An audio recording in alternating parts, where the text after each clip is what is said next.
Welcome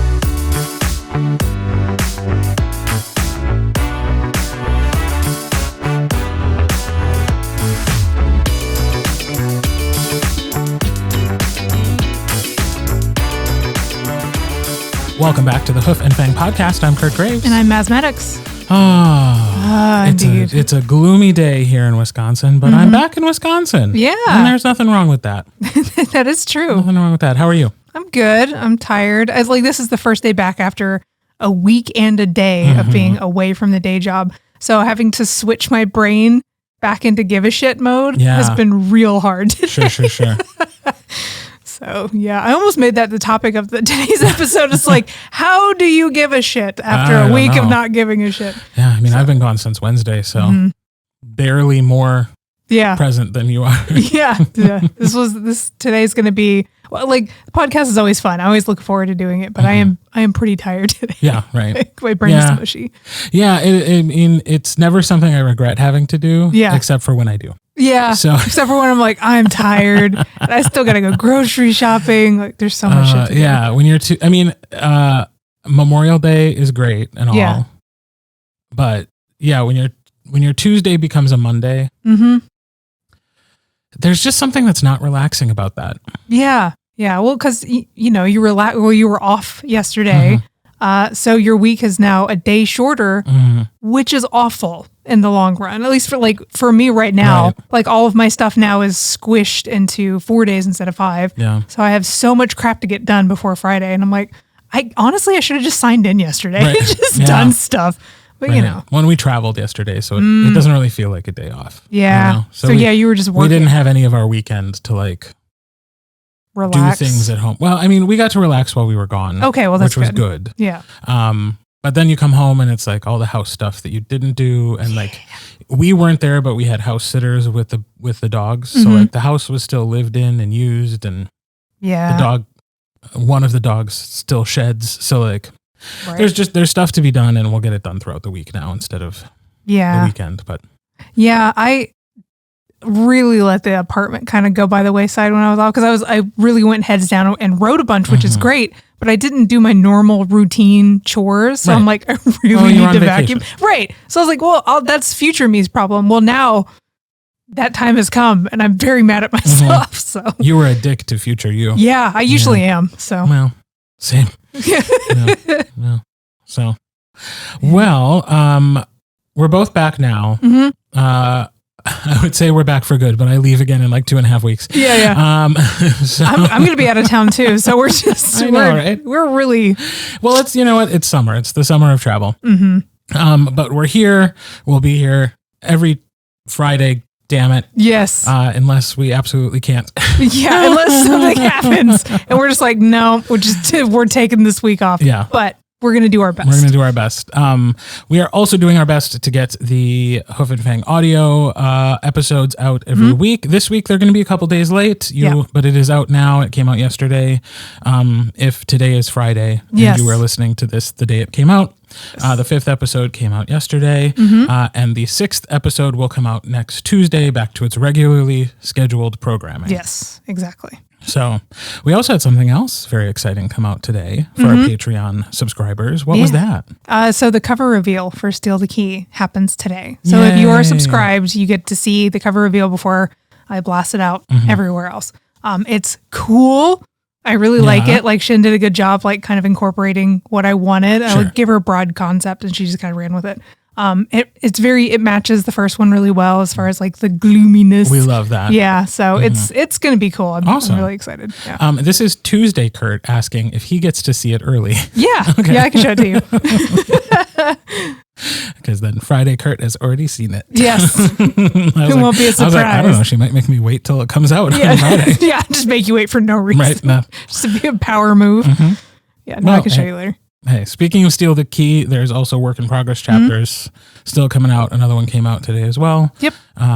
So if spoilers are your kink, yes, go check it out. Yeah, for sure. I think I'm actually going to start releasing 2 at a time because they can't be up when the book comes out. I have to take it off of. Yeah. So I'm going to have to double up to make sure that people who want to read those can before I have to pull them down. So you're going to release the whole book before it comes out?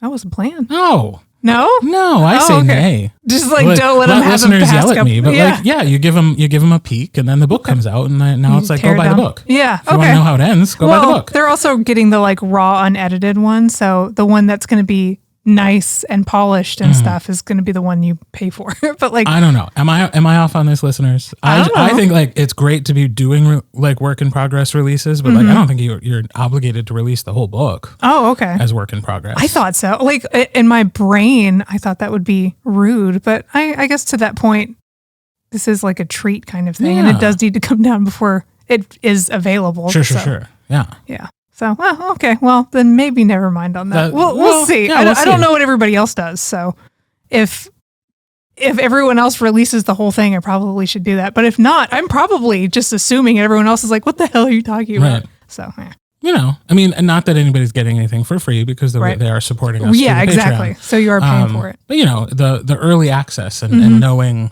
what happens before anybody else, like that to me is like the carrot. Yes. You know, but it's not like I'm going to make sure you have the whole plot and resolution or not, as the case may be, right?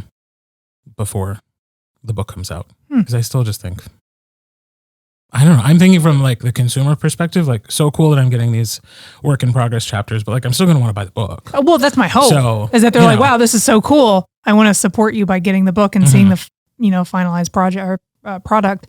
So. Well, and I doubt anybody who is currently in our Patreon is somebody who's like, oh no, I don't read Maz Maddox books. Yeah, actually, I don't like I don't buy them. Yeah. So yeah, fair. You know? So I don't know. Yeah. Neither one of us knows what other people do. I have no idea. So you let us know. Yeah. If we're off base, we're going to get like a couple people being like, shut up, Kirt. No, sorry. So, yeah. I just think, you gotta save something for the actual release. Yeah, that's fair. That's fair. I think. Yeah, that's a good point for sure. I'm really bad at this marketing thing. So having somebody come in and be like, don't tell them the ending. I'm like, that's a good idea. Yeah. Make them buy the book. Yeah, right. The point of marketing is to get people to buy the thing. Yeah. See. So, yeah. That's why you need feedback from people. Yeah. But again, if it is like standard practice that you get to see the entire thing as a work in progress before the final product comes out, if that is the expectation, although we never said that, we never promised that. That's true. This is the first time we've attempted this. Yeah.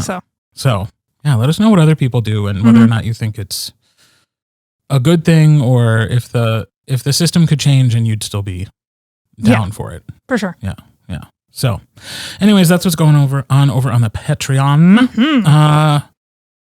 We are going to talk about reader spaces this week. Yeah. Say more. Okay. So something has come to my attention within like the online space is that reader spaces right now are in a weird state of not good, if that makes sense. Like, I mean, it's not how I would.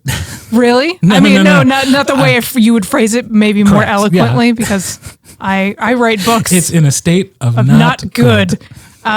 It's in a state of flux. It's hostile. It's overrun with marketing and corporate finagling, if you will. Sure. So something I knew that when you said it was on the internet. Oh yeah. As soon as it's on the internet, it's only a matter of time before it gets chomped up by Amazon or something. But something I see reinforced over and over in like my author groups and author spaces is that those reader spaces need to be preserved and we need to stay out of them. Yeah. Which is, I think, desperately true, especially right now with everything being so crazy. I think the biggest offender being Goodreads, which I wanted to kind of yell into the void about how shitty that platform is now. And just how, I don't know, it went from being this lovely space filled with book clubs and book groups and this cool little platform where it was meant for people to go champion books, write reviews, and just to get them out there to this weird weapon against readers and authors. And it's contentious and negative and blah. Like I just, it really has turned from one of my favorite places to where like I don't even log into Goodreads anymore. I have to admit, I've never spent a lot of time on Goodreads. Oh yeah. When Amazon bought it and your Amazon login suddenly became your Goodreads login. And like they automatically made it that anything you were reading on your Kindle said you were reading it on Goodreads. Like I participated for a little while and very shortly turned it off because I was like, I don't need people seeing what I'm reading for fun. Yeah. Or that I'm reading something that I'm about to record. Like, I don't need that.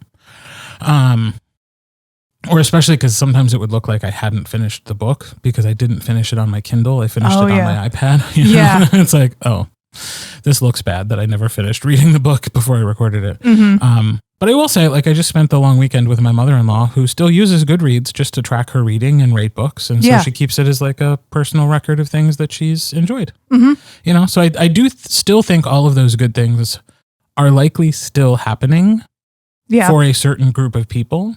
That's fair. But like all other internet spaces, eventually the loudest minority is going to seem like it's the majority. Yeah.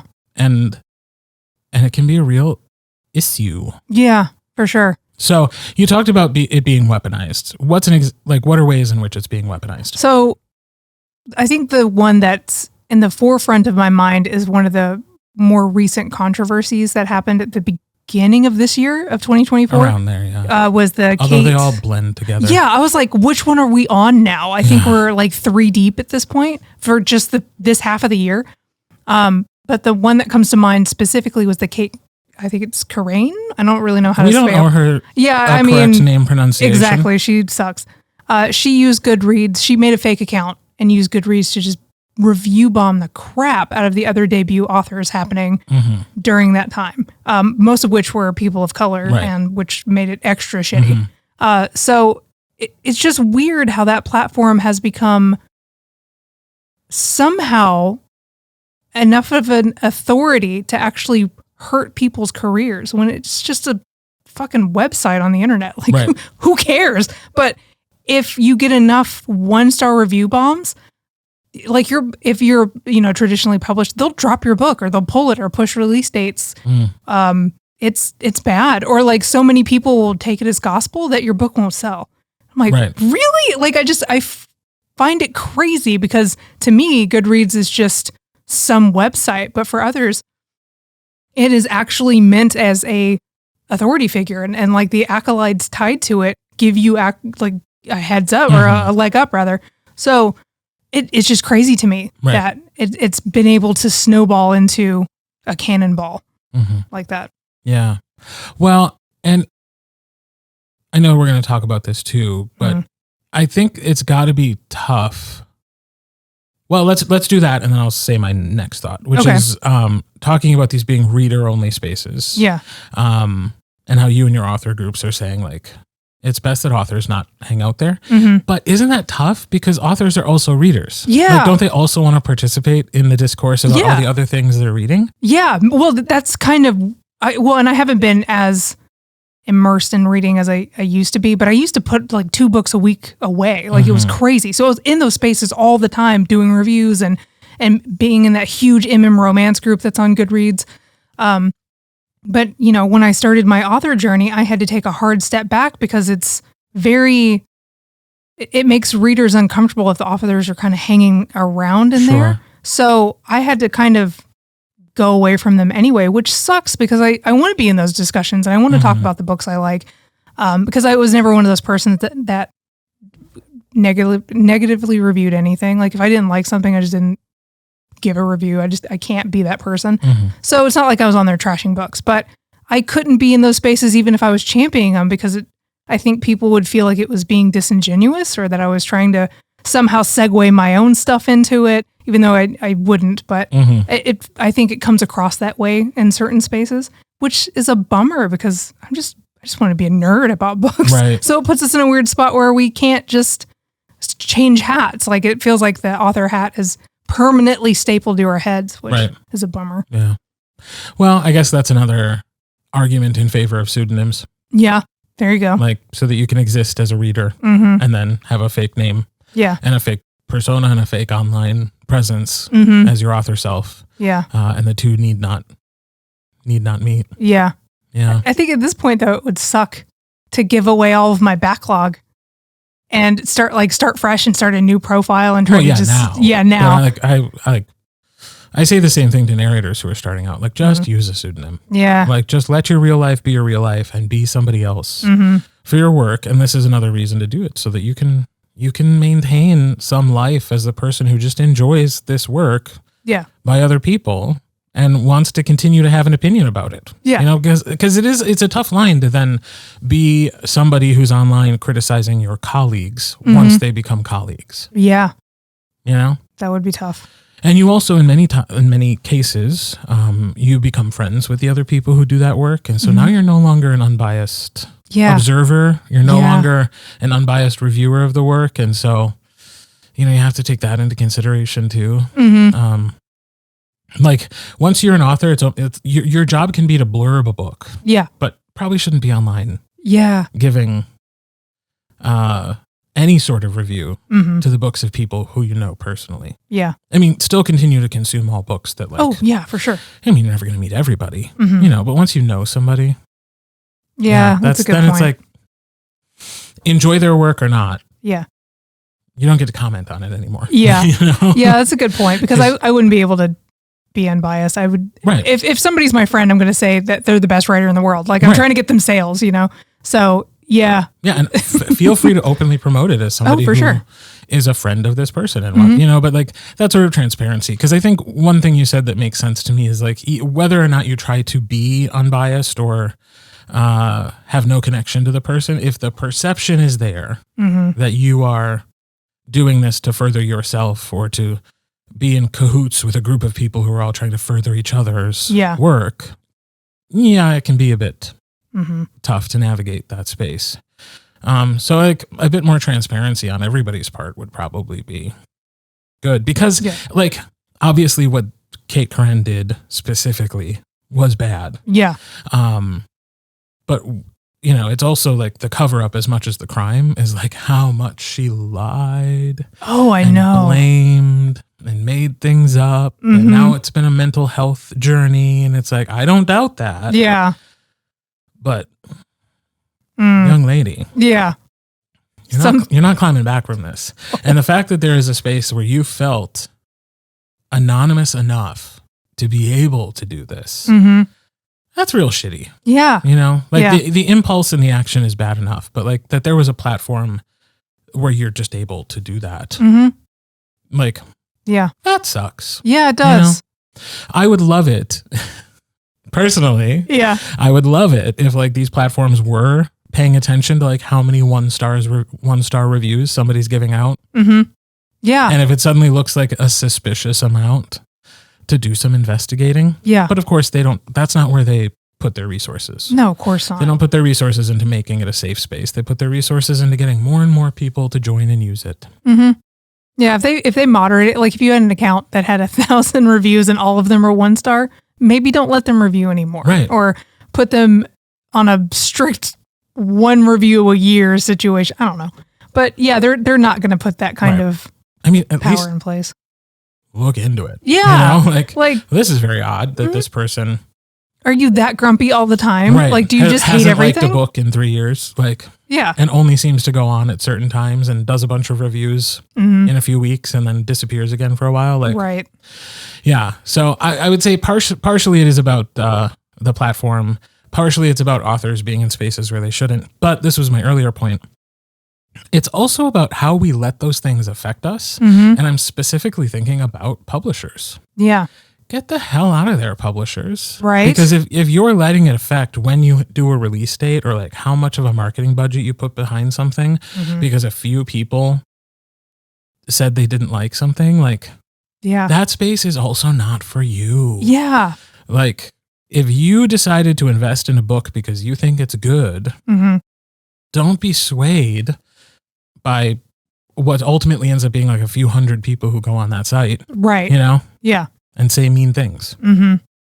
Yeah, so, it's wild to me. Because if those spaces didn't have that power, they wouldn't be as likely to put in the time and effort to drag something down. Exactly. That they don't like. Right.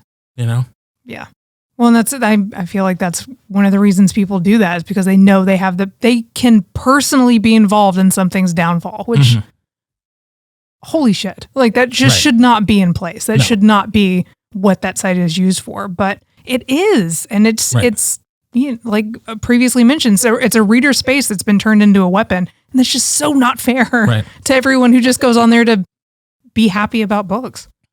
There's a theater critic who I admire for many reasons, but the main one is that when he doesn't like a show, he always makes a point of saying to other people, I'd rather you enjoy it than agree with me. Yeah.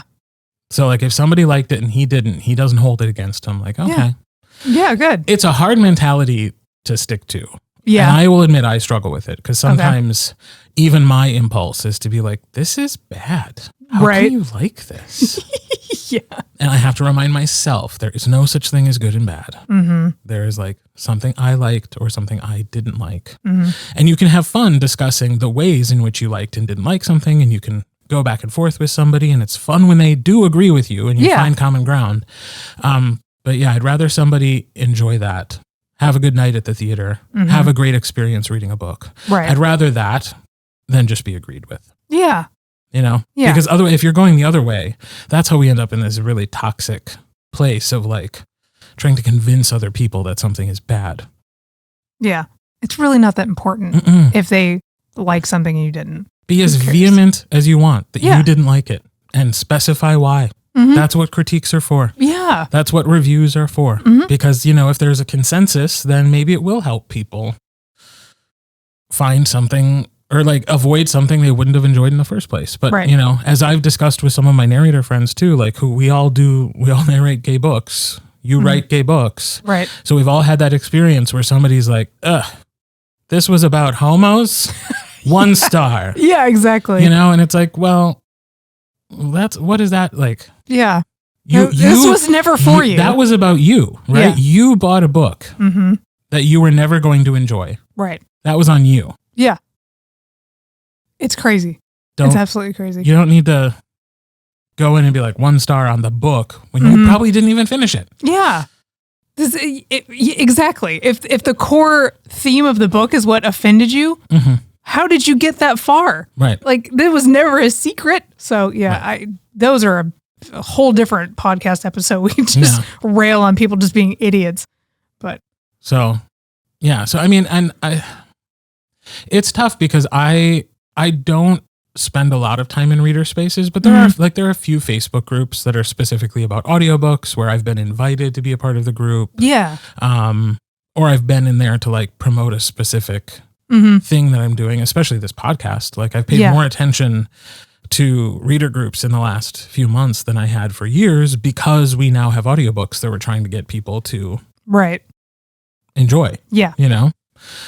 So yeah, it's a tough thing because they almost inherently become marketing spaces unless they explicitly say you cannot promote your own work in here.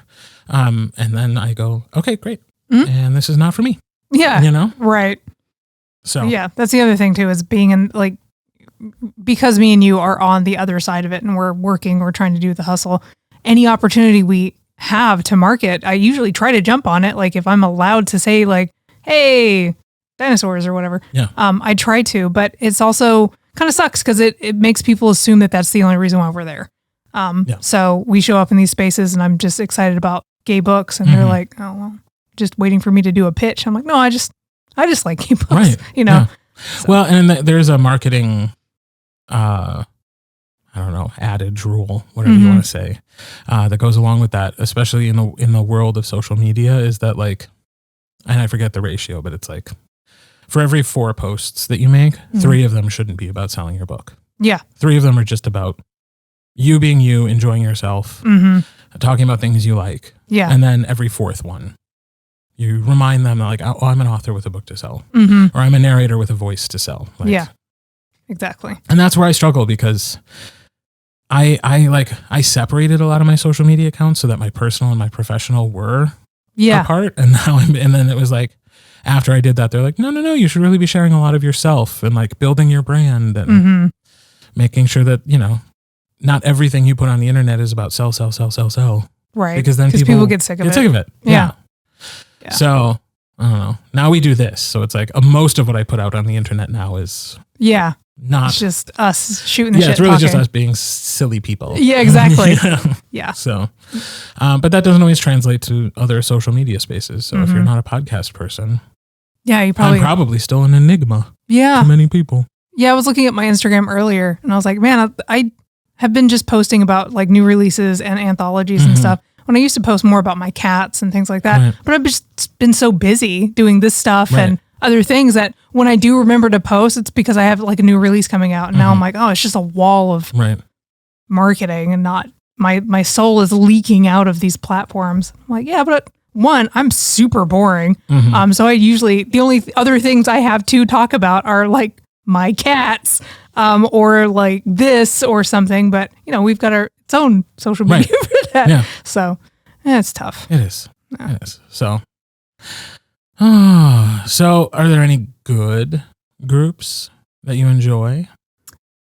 Not that I've been online recently. I got back into doing in-person book clubs for a heartbeat, and I forgot how much I really liked that environment. Yeah. I went to one at Paper Crane last year, and I need to get back into it because now they've got like mystery ones. They've got the queeriest one. They've got a whole romance one. They've got like whatever I was feeling that month, I could just pick up and enjoy. Sure. So I think I need to try to make that more of a priority because it's totally different when you get to sit in a room with real people and shoot the shit. And one of the things that kind of reinforced me maybe not going to the next one if they do another Maz Maddox book is because she was like, well, is there anything that you guys didn't like? And everyone got quiet. And I was like, no one's going to answer that question. Right. Nobody is that ballsy enough. Right. Like if I was sitting next to anybody that I knew that they wrote the book was perfect and there's nothing wrong with it. Even if I was like, well, the narration was goofy or like I didn't like the time jump or whatever, I'd be like, no, it was perfect and you're wonderful and you should write forever because I'm never going to be an asshole to your face. See, I just can't do it. This is where you and I are so different. And it's because I think of my background in theater and forensics, which is competitive speech and debate. I am so used to getting and giving feedback that to me, it's almost more insulting to not be honest. Yeah. Like I don't want platitudes. I don't want compliments for compliments' sake. Yeah. If you're withholding something, my brain is telling me how like much worse things than you could probably ever say to me about that's fair work that I've done. Yeah. Especially if it's given in the spirit of like, here's how you can improve. Because the thing that I experienced for many, many years as a coach and judge in forensics, and I also coach or judge some theater, for like local high schools and local high school one-act competitions. If I'm not saying a lot, it means I really don't think there's much hope for any of what's happening in front of me. Wow. Okay. It's like, it's not even worth trying to say, here's how you could be better because like you've either given me the impression that you don't care. Yeah. Or like this whole endeavor is so unserious that it's like, why should I waste my time trying to teach you how to improve? Yeah. Or give critical feedback in such a way that it would be educational, which is always the goal. Sure. When like what I'm looking at is just like, it's just hopeless. Like there's nothing here, Ooh, Yeah. And so like, to me, that's what not a lot of criticism means. It means, there's it's really hopeless. Not much here. Yeah. Because even the best stuff, you're like, oh, okay, this was fantastic. I was like, but this little thing over here, like when you can get really specific with critical feedback and make it about like tiny little moments or like little things, to me, that means you were engaged, you really did enjoy it, and you see room for growth in the future. Yeah. Which to me is the biggest compliment of all. Yeah. Like you expect me to continue doing this and to evolve. Yeah. So. Well, I love that. I think that's fantastic. And I would hope that if somebody wanted, like if I was in a group setting like that and somebody came forward and was like, I loved your book, but here's some things that could help you elevate it. I would be like, hell yes, I love that. Right. Like I would absorb that. That would make me feel so happy that they cared enough and paid attention enough to let me know. Like I'll get emails every once in a while still from readers who took the time to let me know of random ass typos and things where they took the time to tell me the chapter, the sentence, the Kindle page. Like that shows that they care so much. And I'll never ever be like horrified that there's typos. I'd be like, oh my God, you did all the legwork for me. That's amazing. But I think for me, I get terrified that I'm going to misspeak or ramble or deflate them and or embarrass them in like a group situation kind of thing. So I think I wouldn't be able to it like in the moment provide that because I don't have that kind of background. So I'd just be like, you're great. I'll write you an email later. Yeah.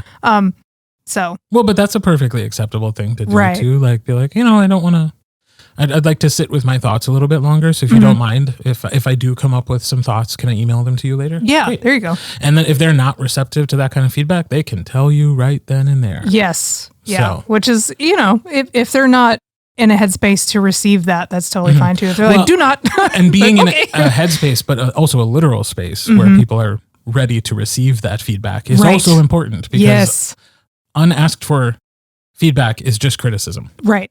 Like advice you didn't ask for, it's just criticism. It's just an insult. Yes. But you have to be in an environment where somebody's saying, what do you think? Yeah. Give me your feedback. Tell me. Yeah. Which is again, why some of these reader spaces are probably a little tough because are they asking for that kind of feedback? Right. I don't know. Yeah. And in reader spaces, that is but not the place. Not for authors. Exactly. It's not for us. That's not the place to go try to get feedback because what they're saying was never meant to be directed at you. Because if it was, they'd send you an email because everyone has those assholes. But yeah, those places are for people to vent and be like, this book sucked. And they don't need you to pop in and see them airing their grievances because they're going to feel like crap and you're going to feel like crap, So that's another reason why those spaces are so important that we're not there in an author capacity because they need to be able to talk about the shit they don't like and feel like it's okay to just be like, I didn't like it. And here's why, in a respectful way, because, there's no reason to be jerks about it. I was going to say, I still feel like whether you're on the internet or not, you should always operate as though the thing you are saying or writing down could get back to the person. Yeah, like don't be a jerk. Yeah. Because it might. Yeah. So like. I mean, people send or do screenshots and stuff because they're like, just so you know. Right. Don't do that. Right. Also don't do that. Don't but do that. As you move through the world, like if you wouldn't say it to somebody's face. Yeah. Don't do it. Maybe or just be mindful of how you're presenting it. There's got to be another way to say it then, Right. So. Yeah. Yeah. Oh, humanity's fucked. Anyways. You're not wrong. That's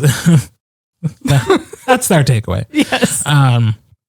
So, listeners, our friends, the readers, what do you think about these spaces? Do you use them? Do you avoid them? Did they used to be fun and now you're like, how do I need to find a different fun space for this because my fun spaces are all gone? That could be too. Let us know. Yeah. Let us know where the cool places are to hang out for readers and we promise to not go there. Yeah. Or if we do, we'll get a pseudonym so we can just be there as readers and not try to make you buy shit. Right. Absolutely. So, well, folks who are watching on YouTube may be asking what you're wearing. Yeah. So if you're a savvy watcher, you'll notice that it is Maz's turn to be wearing the It's My Birthday crown because yesterday was your birthday. Yeah, I had to share it with a holiday, which kind of was poopy because everybody was off and like taking up my space. Sure. And I wanted to go get cake. I have to share mine with election day sometimes. So. Ew, that's not fun. So. Yeah.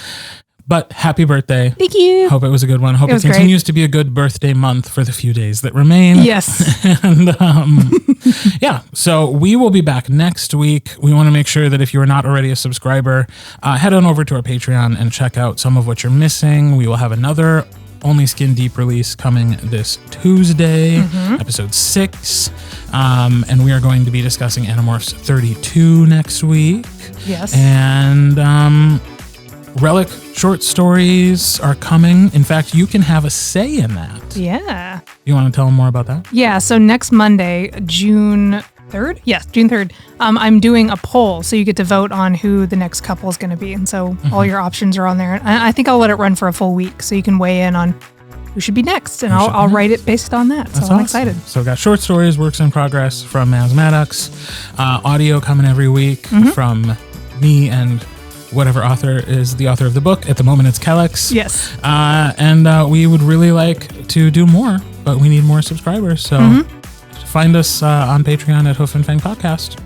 And continue to find us here on your podcast feed. We will be back next week. I'll see you then. Bye-bye.